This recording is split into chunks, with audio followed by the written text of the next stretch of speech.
शहबाज हुकूमत ने इमरान खान के खिलाफ तौहीन मजहब कानून को बतौर हथियार इस्तेमाल किया। अमरीकी कमीशन बराए मजहबी आज़ादी ने पाकिस्तान समेत 12 ममालिक से मुतालिक रिपोर्ट जारी कर दी। कहा इमरान खान काबीना के खिलाफ भी तौहीन मजहब कानून इस्तेमाल किया गया। अमरीकी महकमा खारजा का कहना है USARF एक आज़ाद इदारा है, वो अपनी सिफारिशात अमरीका को देता है। कमीशन ने चंद ममालिक को मजहबी आज़ादी पर खदशात वाली फहरिस्त में शामिल करने की सिफारिश की है। इनसे मजीद मालूमात हासिल करेंगे। इनका कहना था कि किसी भी शहरी कानून के मुताबिक आज़ादी हासिल है, पाकिस्तान में अवामी हिमायत से बनने वाली हुकूमत की हिमायत करेंगे।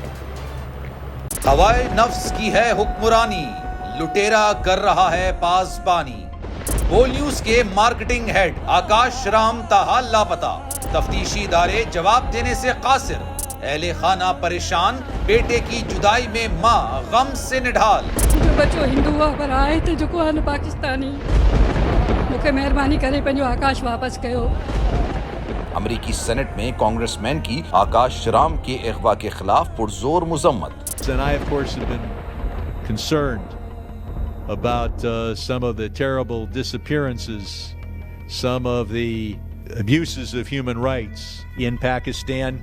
यूनाइटेड नेशन ने भी आकाश राम की बाजियाबी के लिए मौसर इकदामात उठाने का इंदिया दे दिया। मुश्किल की इस घड़ी में आलमी मीडिया समेत इंडियन मीडिया भी चीख चीख कर आकाश राम की बाजियाबी के लिए आवाज उठा रहा है।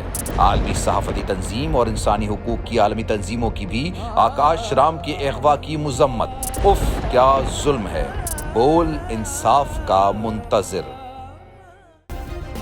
सब्सक्राइब करें और बेल दबाएं ताकि कोई खबर रह न जाए।